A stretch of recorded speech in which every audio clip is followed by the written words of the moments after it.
Going to have a little bit of a flick through the French newspapers now. Carl Brown's with us here on set. Some disturbing news from Algeria. This is in L'Humanité today. That's right, in the north of Algeria. A story about a 36-year-old man who was surprised by the police. He was breaking his fast very briefly, had a bit of water, a bit of bread, and police stormed in. He was apparently beaten, according to L'Humanité, and detained for several hours, and he was warned that it would be a much longer detention if he were to keep that up. And he said that he was all the more surprised because he had seen in Algeria, in different towns, young people breaking the fast rather regularly, so he wasn't quite, he didn't understand why at all he was being treated in that way.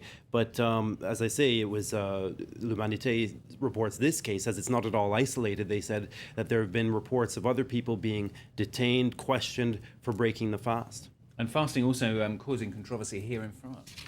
Yes, Le Figaro, we can see the front page there, but it's a story inside about the fasting controversy caused in France when a couple of minders at camps, a couple of camp leaders, were suspended for fasting during Ramadan. So in this case, they were got in trouble for fasting because they were seen to have been putting in jeopardy the safety, the health and safety of the young people, the children that they were in charge of, because they were seen to be, a possible threat if they were to faint or to lack energy or to run into trouble as a result of a lack of food or water. Now, what happened, of course, this is in Gennevilliers. It's a little camp vacation spot just north of Paris. What happened was they were suspended as a result of this because they had a breakfast with one of the regional managers. The regional manager noticed that they weren't eating at all, asked them about it, and they said they're fasting for Ramadan, obviously,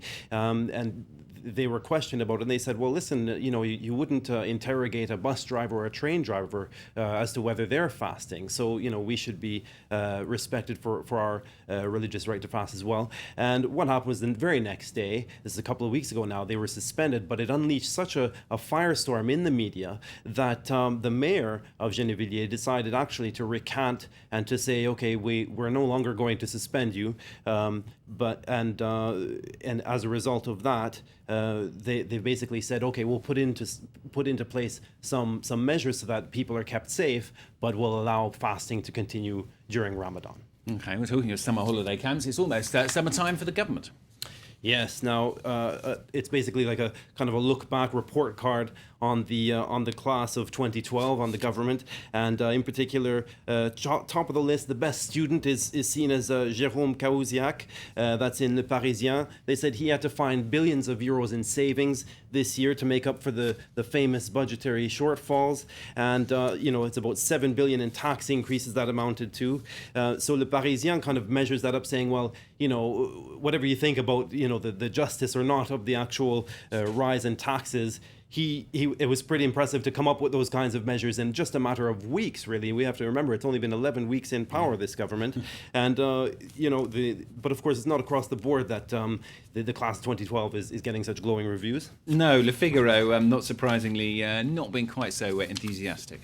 No, and here we do have the front page again. I won't give you any false starts on this one. We have right here 7 billion euros in taxes. We have the rise in tax, but very little in savings. So Le Figaro is quite upset because they see it as an imbalanced approach to making the budget, straighten out the budget. And so as a result, we have they cite pensioners in particular, saying after being taxed all their lives on the wages, being taxed all their lives through all the various taxes we're all too aware of in France, well, now the pensioners themselves are hit with a heavy tax as well, because pensions just one of the measures to be taxed just as all the other revenues. So they say, listen, it's going to be falling on the backs of the French elderly. Carl Brown, thanks very much. That's Carl Brown with the French newspapers here on France 24. Do stay with us. More news coming up.